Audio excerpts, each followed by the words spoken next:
Innal hamdalillah alhamdulillahi rabbil alamin walladzi arsala rasulahu bil huda wa dinil haq liyudhhirahu 'ala ad-dini kulli wa kafa billahi shahida. Asyhadu an la ilaha illallah wahdahu la syarika lah wa ashhadu anna Muhammadan abduhu wa rasuluh la nabiyya wa la rasula ba'da. Allahumma salli wa sallim wa barik ala Muhammadin wa ala alihi wa ashabihi asma'in. Ibadallah, ittaqullaha haqqa tuqatih wa la tamutunna illa wa antum muslimun. Kama qala Allah ta'ala, ya ayyuhalladzina amanu taqullaha wal tanzur nafsum ma qaddamat lighad wattaqullaha innallaha khabirum bima ta'malun. Wa qala la yanhaakumullahu 'anil ladzina lam yuqatilukum fid din wa lam yukhrijukum min diyarikum an tabarruhu wa tuqsitu ilaihim innallaha yuhibbul muqsitin. Kaum muslimin sidang jamaah Jumat yang dirahmati Allah Subhanahu wa taala. Alhamdulillahirabbil alamin. Mari kita senantiasa mengingatkan diri kita untuk sadar sesadar-sadarnya, insaf seinsaf-insafnya, bahwa apapun yang sekarang kita nikmati, sehat, sempat, waktu yang lapang, pikiran yang jernih, bahkan aliran darah kita yang mengalir dengan normal, ini jantung kita yang menjadikan kita sehat, semuanya atas izin Allah Subhanahu wa ta'ala. Yang kalau kita hitung-hitung nikmat Allah secara keseluruhan, 1, 2, 15, 200, 1000, sejuta, 1 miliar, 1 triliun, bahkan lebih dari hitungan itu, pasti masih ada nikmat Allah yang tidak mampu kita hitung. Wa in ta'udu nikmatallah la tuhsuha. Apabila kamu hendak menghitung-hitung nikmat Allah, pasti kamu tidak akan pernah mampu menghitung sampai pada hitungan yang terakhir. Sebab karena begitu banyak nikmat Allah yang diberikan kepada kita sekalian, menyempurnakan hitungan kita, sadarkan diri kita, alhamdulillahirabbil alamin, sesungguhnya semua adalah karena izin dari Allah Subhanahu wa taala. Salawat serta salam kita sampaikan kepada Rasul Muhammad sallallahu alaihi wasallam, nabi terakhir, rasul terakhir yang menyempurnakan risalah Islam yang diberikan sejak Adam alaihissalam sampai dengan Isa al-Masih, maka khatamul anbiya wal mursalin Rasulullah sallallahu alaihi wasallam tidak menyelisihi apa yang sudah dibawa oleh nabi-nabi dan rasul sebelumnya, pun tidak menyelisihi apa yang sudah diajarkan oleh Isa al-Masih, putra Maryam, yang lahir dengan keistimewaan tanpa dia diberikan kontribusi seorang ayah, tapi kun fayakun. Ketika Allah berkehendak, jadilah dia, lahirlah dia, Isa al-Masih, yang sampai sekarang masih kita anggap dia sebagai manusia dan Nabiullah, Rasulullah, yang kemudian Rasul Muhammad SAW menyempurnakan ajarannya dengan nama yang sempurna, al-Islam. Oleh karena itu, mari dengan kita senantiasa mengikut, beritiba mencontoh apa yang diajarkan oleh baginda Rasul Muhammad SAW. Kita bangun diri kita menjadi pribadi-pribadi yang bertakwa, yang karena Allah Subhanahu wa taala besok hanya akan memandang dan memuliakan mereka yang datang kepada Allah dengan membawa ketakwaannya. Boleh jadi dia orang yang papa, tak punya apa-apa di dunia, tapi justru karena dia tak punya apa-apa, dia menyadari dan kesadarannya mengantarkan dia pada ketakwaan. Boleh jadi dia orang yang kaya raya, dan karena kekayaannya itulah kemudian dia memberikan manfaat kepada agama dan sesama dengan ketulusan dan keikhlasan. Dengan kekayaannya mengantarkan dia pada ketakwaan. Tapi apapun itu, kunci yang utama adalah dia yang selamat dan mulia di hadapan Allah SWT adalah dia yang datang kepada Allah SWT dengan membawa ketakwaannya. Kaum muslimin sidang jemaah Jumat yang dirahmati Allah Subhanahu wa taala. Sebentar lagi negeri kita tercinta Indonesia akan genap berumur 80 tahun. Bagi kita kaum muslimin, kemerdekaan Indonesia yang diproklamirkan 17 Agustus 1945 adalah puncak dari perjuangan kaum muslimin yang kemudian berijtihad bersama-sama menjadikan negeri ini negeri sebagai kesepakatan bersama dan negeri persaksian agar kita bisa menunjukkan bahwa kaum muslimin dimanapun dia berada, dia akan senantiasa menjadi rahmatan lil alamin. Maka dalam gerakan kebangsaan Muhammadiyah, negeri ini disebut sebagai Darul Ahdi was Syahadah, negeri kebersamaan, negeri konsensus bersama, dan kemudian negeri di mana kita kaum muslimin menunjukkan diri kita sebagai rahmat bagi siapapun yang bersama dengan kita. Ketika kita membaca sejarah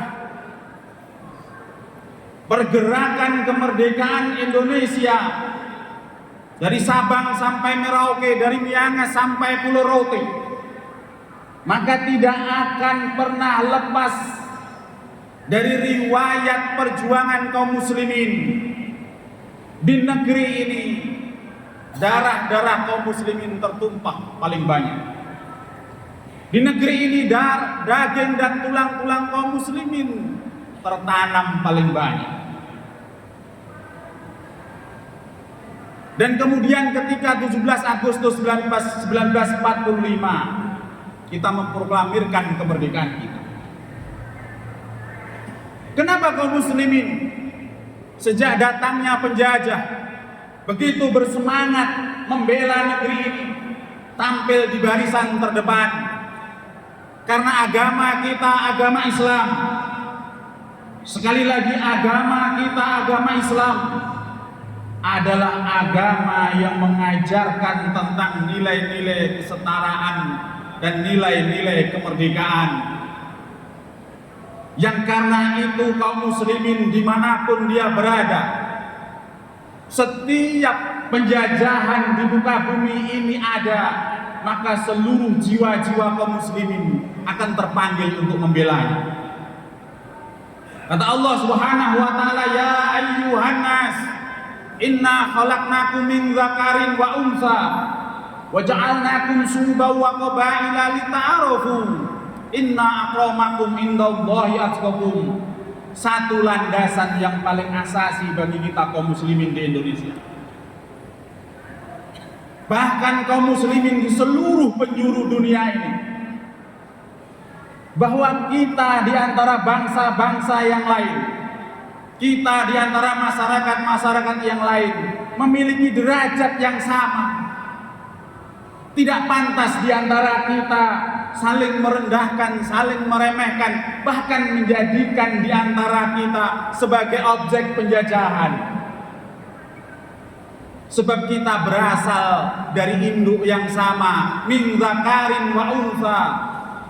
Siapapun kita berasal dari satu bapak, berasal dari satu ibu, sehingga kita sesungguhnya setara, lalu dijadikan oleh Allah SWT sebagai bagian dari ayatnya, subau wa qabaila, bersuku-suku, berbangsa-bangsa.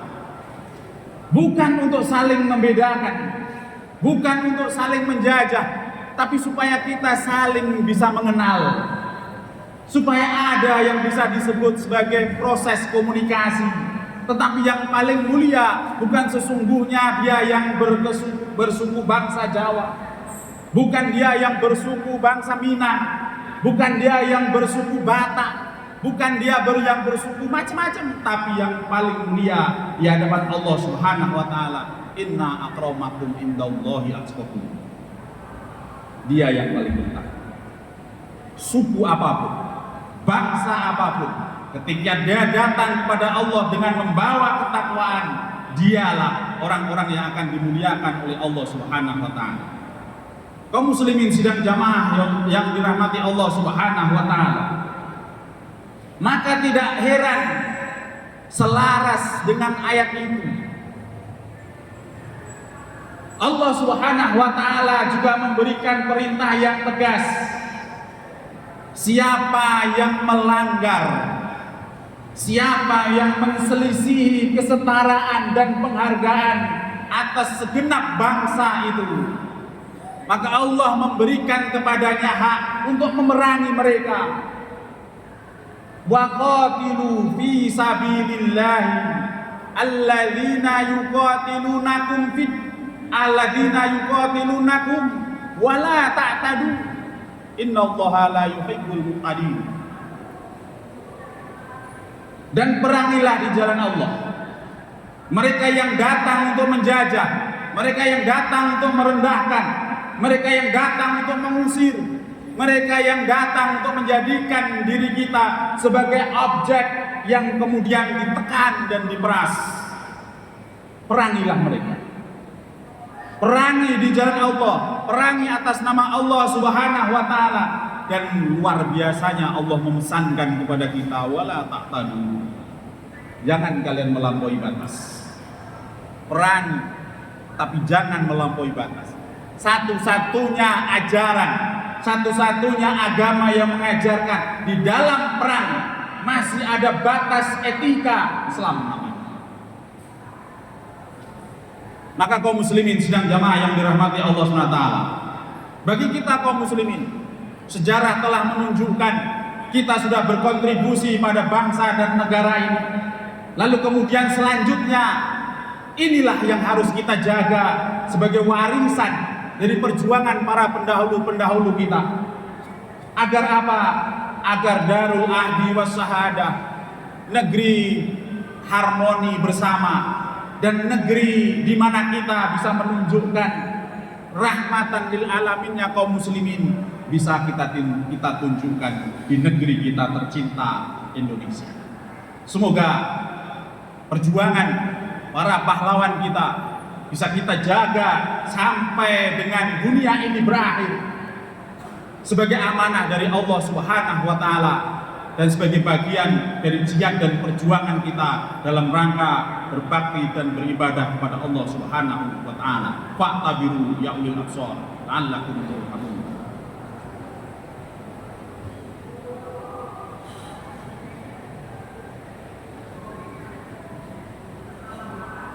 Alhamdulillahi rabbil alamin wa bihi nasta'in wa ala umuri dunya waddin. Asyhadu an la ilaha illallah wahdahu la syarika lah wa asyhadu anna Muhammadan abduhu wa rasuluh la nabiyya wa la rasula ba'da.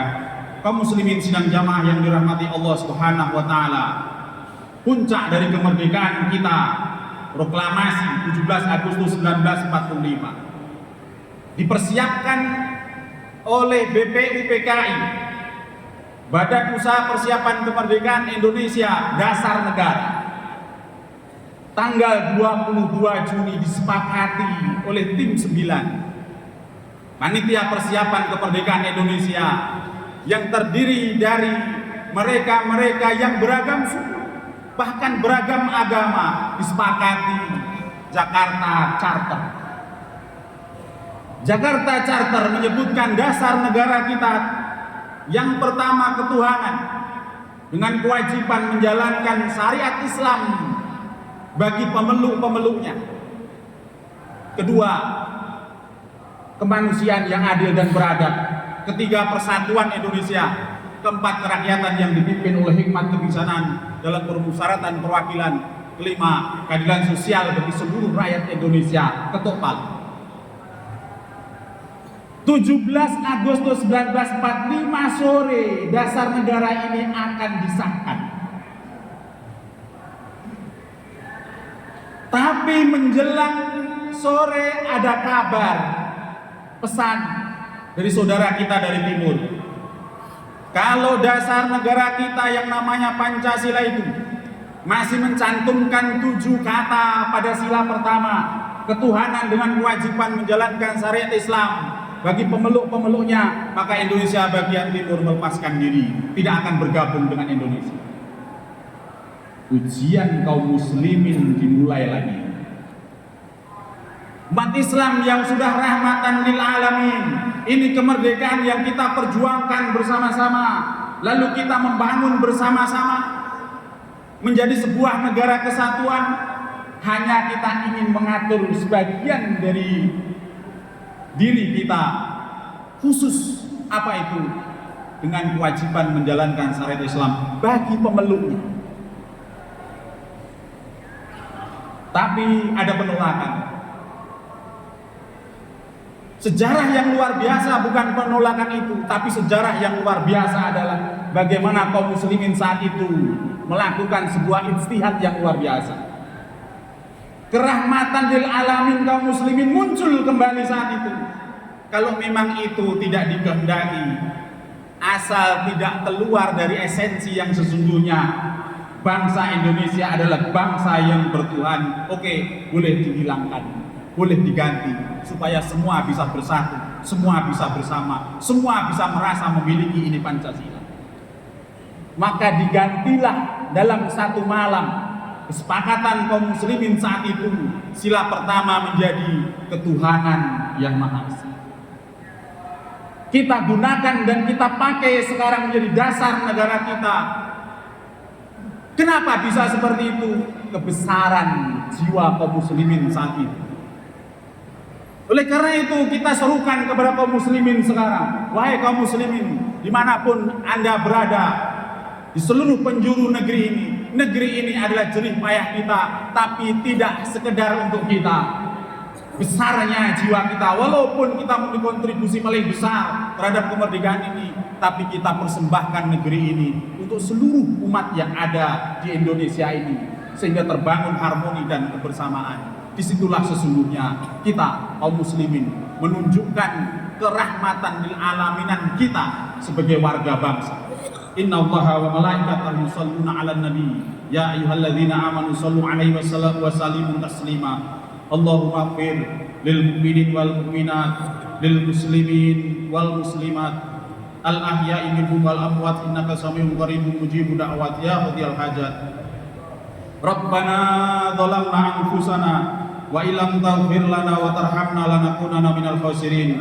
Rabbana la tu'akhidna in nasina aw akhtana.